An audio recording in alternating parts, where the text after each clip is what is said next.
네, 오늘 국회 제22대 국회가 개원됩니다. 그런데 아직 원구성 협상은 진척이 없습니다.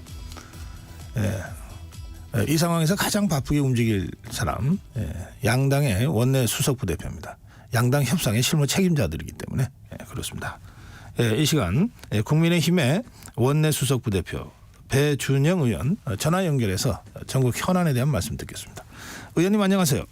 네, 안녕하십니까 박사님. 네, 원내 수석부 대표 제일 바쁘게 움직일 분이다. 제가 이렇게 말씀드렸는데 네, 어떠십니까?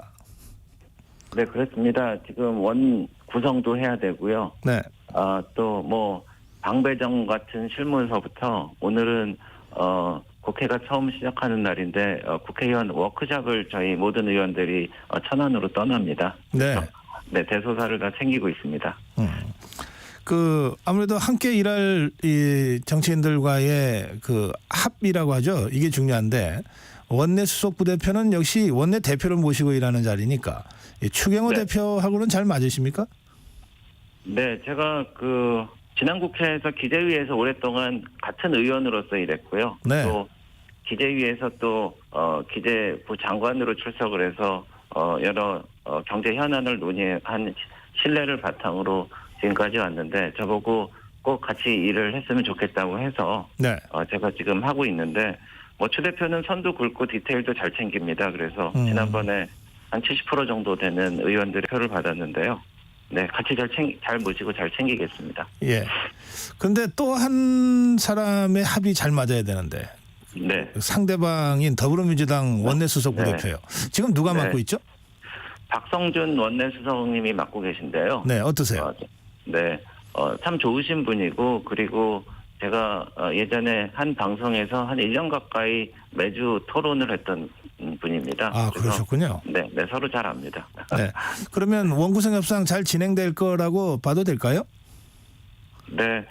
글쎄 이제 사람들은 다 좋은데 이제 양당의 입장이 너무 확고하기 때문에 이게 진행되는 과정에서 조금 어려움이 있다고 생각을 합니다. 네. 말씀 나온 김에 원구성 협상 얘기 바로 다시 질문 드릴게요. 네. 지금 더불어민주당은 법사위원장, 운영위원장 2개 하고 또 과방위하고는 꼭 네. 가져가야 되겠다 이런 주장인 것 같은데 네. 국민의힘은 어떤 전략을 갖고 있습니까? 네, 민주당에서 이야기한 운영 법사 과방이 이미 21대 국회 때 저희가 운영위원장을 맡고 있는 자리입니다. 네. 네, 그래서 저희 것을 말하자면 뺏어간다는 얘기인데요. 글쎄요, 운영위원장 같은 경우에는 헌정사일에 여야 합의 없이 한 번도 야당이 간 적이 없습니다. 역사를 새로 쓰자는 얘기고, 법사위 같은 경우에는 2004년이죠. 17대 국회 노무현 정부 그때였는데 그때 이후로 한 번도 국회의장을 가지지 않은 당이 가진 적이 없다가 네. 예. 21대 국회 초반기에 민주당이 그때 가졌었죠. 근데 네. 어떻게 됐습니까? 그때 대통령, 국회의장, 법사위원장까지 하다 보니까 일사천리로 법들을 다 통과시켰는데 그 임대차 3법 아실 겁니다. 그것 네. 때문에 나라가 얼마나 망가졌습니까? 그래서 전세 난민이 생기고 수도권의 아파트 값이 폭등하고 이번에 전세 사기 특별법에 관련된 논란이 많은데 그때 다 잉태된 겁니다. 아하. 그래서 그런 브레이크를 지금 뽑아버리겠다고 하는데요. 이거는 맞지 않다고 생각하고 과방위도 역시 이 방송을 좀 장악해 보려고 하는 생각이 아닌가 저희는 좀 의심하고 있습니다. 그래서 현상 변경을 해야 되는데 민주당에서는 뚜렷한 논거를 대지 못하고 있다고 저는 생각합니다. 네. 그런가 하면 그 야권 일각에서 나오는 얘기입니다만 협상이 잘 안 되면은 상임위 전부를 가져갈도 되는 것 아니냐 이런 얘기도 나오던데요. 그게 4년 전에 1년간 그랬었잖아요. 네, 그렇습니다. 네. 그래서 당시 제가 야당 대변인을 하고 있어서 잘 아는데 예. 그 당시에 사실 협상을 하다가 너무 저쪽에서 우기니까 그럼 차라리 다 갖고 가라. 그래서 18석을 다 갖고 가서 이제 운영을 했는데 국민들이 제일 싫어하는 게 오만입니다. 네. 그렇게 오만스럽게 전부 운영위원 상임위원장을 상임위원장. 가져간 다음에 그 다음에 어떻게 됐습니까? 그 재보궐선거라든지 이후 선거라든지 이거에서 민주당이 대패했는데요. 지금 법과 제도에 따르면은 민주당이 그렇게 하겠다고 그러면은 저희가 사실상 물리적으로 막을 방법이 없습니다. 네. 그래서 그런 민주당이 국회 전통과 이 관례를 존중하고 견제와 균형의 그런 상생의 정치를 하겠다는 의지를 저희가 호소할 뿐입니다, 사실은. 예, 알겠습니다. 네. 그 어제 21대 국회 마지막 국회가 이제 진행이 됐는데 그 전날은 그 특검법 재의결이 있었지 않습니까? 네. 예, 특검법 재의결 관련해서 추경호 원내대표 또 직전 원내대표였던 윤재욱 전 대표 또 네. 우리 배준영 수석 부대표의 역할이 굉장히 컸다. 이런 얘기들이 나오더라고요. 어떤 그날 상황은 어땠습니까? 어떻게 보셨습니까? 네, 중요한 게 결국은 표결 아니겠습니까? 네. 그래서 저희가 우리 당이 113명이고 저희 당을 나오셨지만은 저희 쪽에 가까운 의원님이 두 분 115명인데 모두 오셔야 되는 거 아니겠습니까?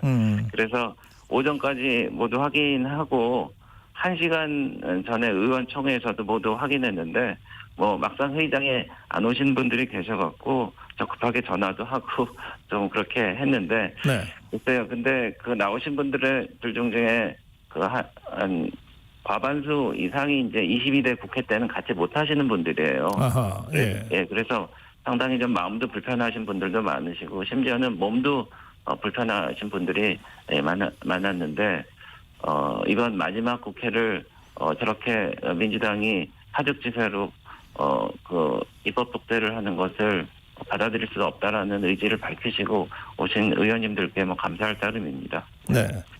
표결 결과를 보니까 그 무기명 비밀 투표라서 찬성 반대를 누가 했는지는 확인할 수 없지만 대체로 네. 당론이 있었으니까요.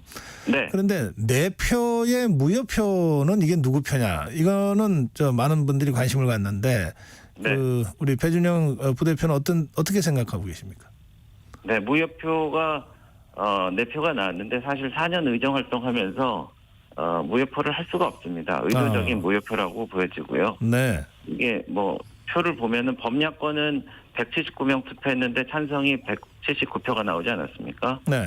그래서 범여당은 115명이 투표했는데 찬성이 아닌 표가 115명이니까 겉보기에는 자기 진영에 투표했다고 보여지는데 네. 그런데 우리 당이 기존에 반대 의사를 밝힌 분이 만약에 5명이 확실하다면은 네. 야당에서는 반란표가 5표가 나왔다고 저희가 이제 추측할 수 있고 네. 그리고 또 출석 안 하신 의원님까지 하면은 민주당에서는 전체적으로 6명이 말하자면은 당의 방침을 따르지 않았다 이렇게 추정되는데 네. 근데 이게 무기명이라서 확실한 건 아닙니다. 예, 알겠습니다. 그 추경호 원내대표가 이제 이 과정에서 어제 그제 네. 그 부결을 이끌어내는 과정에서 그 당내 리더십을 확고히 했다 이런 평가도 있던데요. 당내 분위기는 어떻습니까? 일단 가슴을 좀 쓸어내렸는데 사실은 앞으로가 더 걱정입니다. 지금 22대 국회는 범야권이 192명입니다. 그러니까 8표만 더 얻으면은 지난번 어제 투표처럼 엊그제 투표처럼 이제 다 할 수 있다라고 이제 생각을 해서 이제 다시 한번 또 시도를 할 게 걱정이 되고요. 네. 또 제적 3분의 1가 200명 아니겠습니까? 8표가 부족하니까 네. 예를 들어서 개헌이랄지 탄핵이랄지 이런 거에 있어서 말하자면은 적극적으로 대시를 할 텐데 이번에 저희가 이제 한 명도 빠지지 않고 투표를 하고 저희가 이런 결과를 만들려고 노력한 것은 저희가 만약에 흐트러지거나 무력한 모습을 보이면은 22대 국회 때 저희가 너무 어려울 거기 때문에 네. 한번 의지를 다졌다 이렇게 보시면 되겠습니다. 지금 말씀하신 대로 더불어민주당은 22대 국회에서 첫 번째 당론 입법으로 지금 특검법을 다시 추진하겠다는 것 아닙니까? 그렇게 네. 되면 우리 부대표님 설명하신 그런 이제 상황이 이제 예상이 되는데 네. 그 경우에 어떤 결과를 예상하고 계십니까? 글쎄 이제 저희가 8표를 이탈시키려고 뭐 끊임없이 노력을 할 텐데 저희는 그렇게 무너지지 않을 거라고 보고요. 네. 그리고 더불어민주당이 얼마 전에 리얼미터가 한 여론조사 결과도 보고 그러면은 3분의 1 정도입니다. 그래서 3분의 1이 무슨 뜻이죠? 리얼미터가 에너지경제신문 의뢰로 23일, 24일 양일간 전국 18세 이상 1,004명을 대상으로 진행한 정당 여론조사 결과가 네.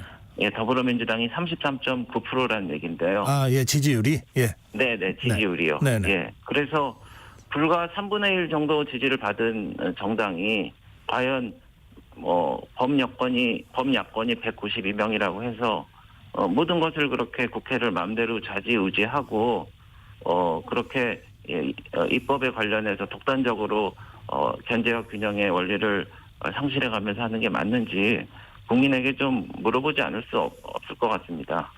예. 우리 부대표님 말씀 중에 야권에서 뭐 탄핵이나 개헌이나 이런 그 공세를 할 가능성이 있다 이런 말씀을 언뜻 하셨는데, 네. 실제 탄핵 얘기를 하는 그 야권의 정치인들도 있고 또 네. 조국 대표 같은 경우에는 아예 대통령 임기 단축 개헌을 하자 이렇게 공개적으로 주장하기도 하지 않았습니까? 그렇습니다. 이런 야권의 움직임에 대해서는 부대표님 어떤 생각이신지요? 사실 지난번에 총선 때 민주당과 우리 당의 표 차이는 5% 정도였고요. 그리고 민주당의 여론조사 결과도 방금 말씀드린 대로 한 3분의 1 정도입니다. 근데 국민의 3분의 1 정도? 네, 네. 국민의 3분의 1 정도인데 이것을 표를 많이 얻었다고, 의석을 많이 차지했다고 그렇게 국민의 의사를 무시해가면서 그런 일들을 벌일 거라는 상상 자체가 국민이 받아들이지 않을 거라고 생각하고 있고요. 네. 제 가슴 아픈 과거이긴 하지만은 노무현 전 대통령 탄핵 때 저희 당이 결국 어떻게 됐습니까? 총선 때. 네, 그래서 그런 이제 민심의 바다는 오만으로 가득 찬 이 배를 띄우기도 하지만은 오만으로 가득 찬 배는 뒤집기도 한다. 이런 레슨 교훈을 다시 좀 되새겼으면 좋겠습니다. 민주당은. 네. 그 노무현 대통령 당시 그 탄핵 역풍을 이제 말씀하셨고요. 네. 그래서 더불어민주당이 의석수 있고 너무 오만하게 전국 운영하면 국민적 역풍이 불 거다 이런 취지의 말씀이시네요. 네. 자, 그런데 이게 야권에서만 얘기가 나오는 게 아니고, 네. 이를테면은 나경원 당선인 네. 언론 질의응답 과정에서 나온 얘기긴 하지만 네. 대통령 임기 단축을 포함해서 모든 걸 열어놓을 수 있다 이런 발언을 했다가 아주 네. 홍역을 치렀습니다. 네. 예, 그래서 늘 보면은 야권의 공세도 공세지만 범여권 안에서도 이런저런 이야기들이 좀 엇박자가 나면서 좀 수세에 몰리기도 하고 그런 점들이 없지 않아 있는 것 같은데 네. 앞으로 그런 문제는 어떻게 대처해 나가실 생각이세요? 네. 글쎄요, 국회의원은 개별 헌법기관이고 본인 말씀에 책임을 져야 되는 그런 거죠. 근데 개별적인 그런 거에 일일이 제가 말씀은 안 하겠지만은 네. 하여튼 좀 큰 그림을 보고 뜻을 함께 했으면 하는 그런 바람에 있습니다, 바람이. 그래요. 예. 지금 야권에서는 이제 해병대원 특검법을 재추진한다는 것 외에도 네. 김건희 여사 관련 특검법이라든지 네. 또는 한동훈 특검법이요. 이런 특검 얘기를 계속하고 있잖아요. 네. 그러면 어떻게 대처하실 계획이십니까? 글쎄, 특검이라는 게 수사기관에서 제대로 수사하지 않은 경우에 한해서 이제 특별검사를 임명을 해서 수사권도 주고 이제 발본색원한다 이런 취지인데요. 네.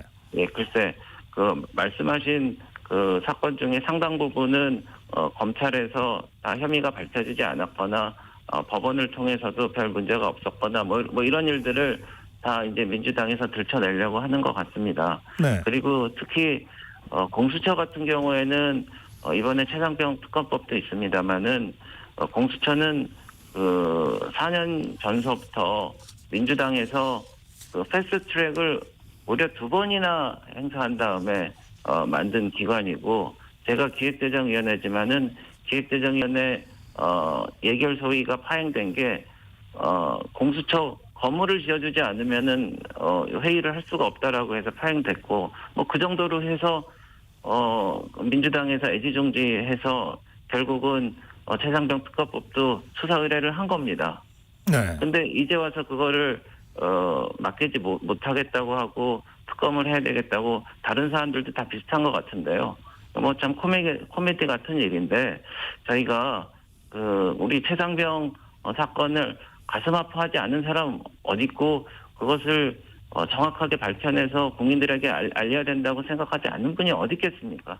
근데 이것을 너무 정치적으로 정권을 흔들려고 활용하는 것은 맞지 않다고 생각합니다.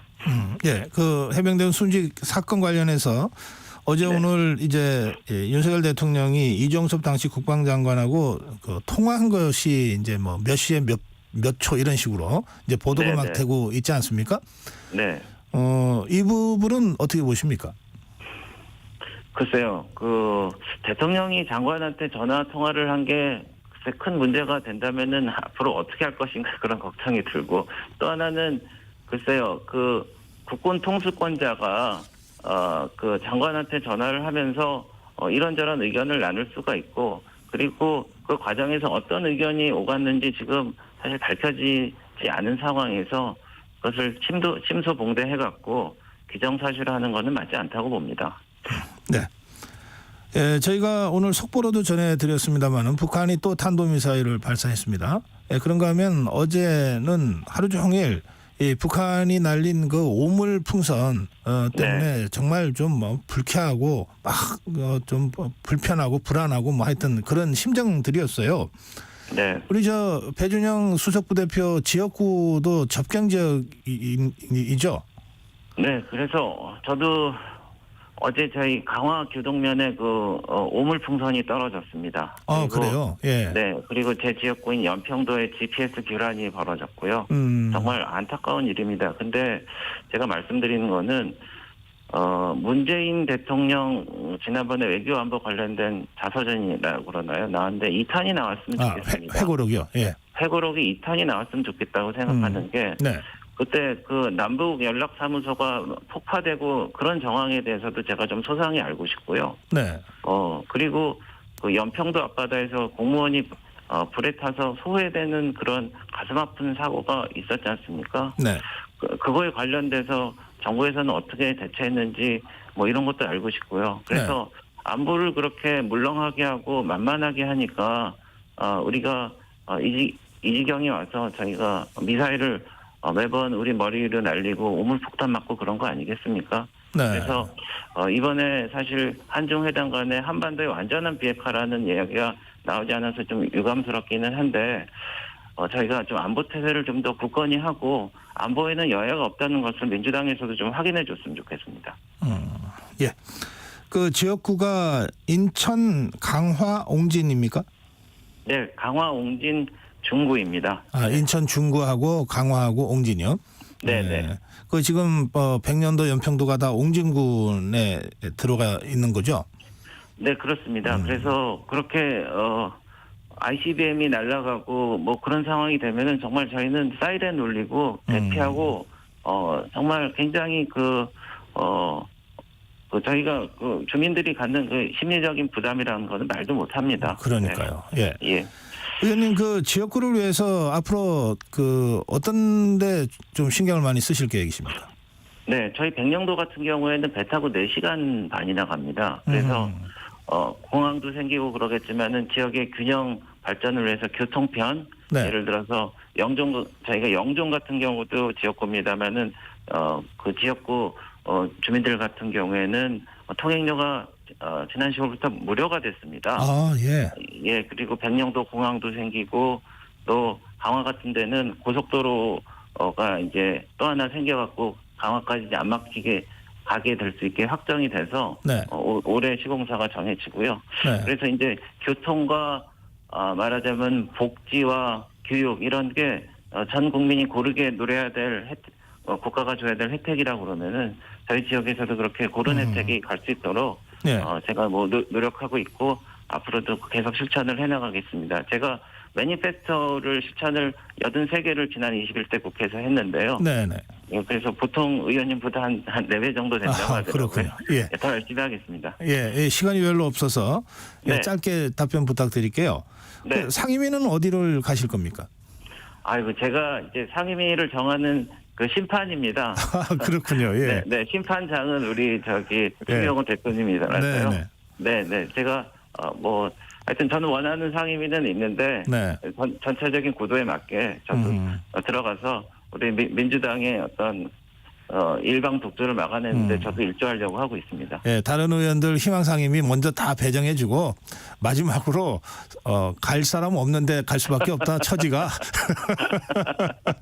혹시 저 준비하고 계신 제 1호 법안이 있습니까?